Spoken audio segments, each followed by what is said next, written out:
The Rise, Fall, and Legacy of Scott Adams, the mind behind Dilbert. From the sterile walls of corporate cubicles to the forefront of global media firestorms, the story of Scott Adams is one of the most polarizing in modern creative history. Known primarily as the creator of the iconic comic strip Dilbert, Adams' journey transitioned from workplace satire to political provocation. Following his recent passing on January 13, 2026, we take a look back at the man who defined office culture for a generation before becoming a symbol of the cancel culture era. Early life. From the cubicle to the drawing board.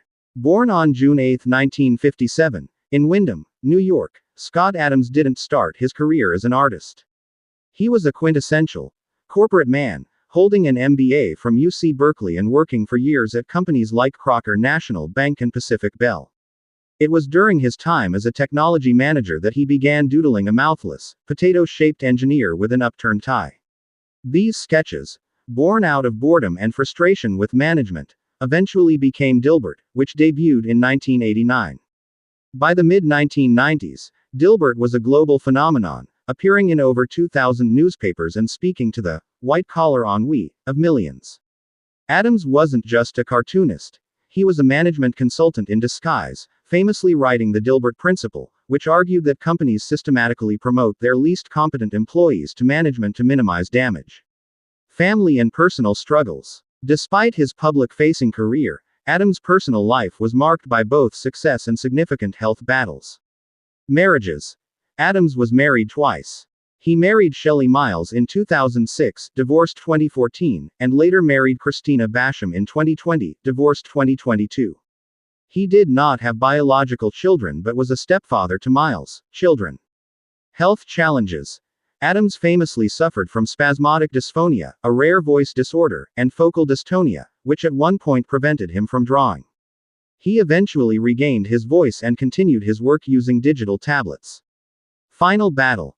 In early 2024, Adams revealed he was fighting metastatic prostate cancer, a battle that ultimately claimed his life at age 68. The controversies. A digital provocateur. In his later years, Adams pivoted from cartoonist to persuasion expert and political commentator. While he gained a new following as a supporter of Donald Trump, he also alienated much of his original fanbase. The breaking point occurred in February 2023.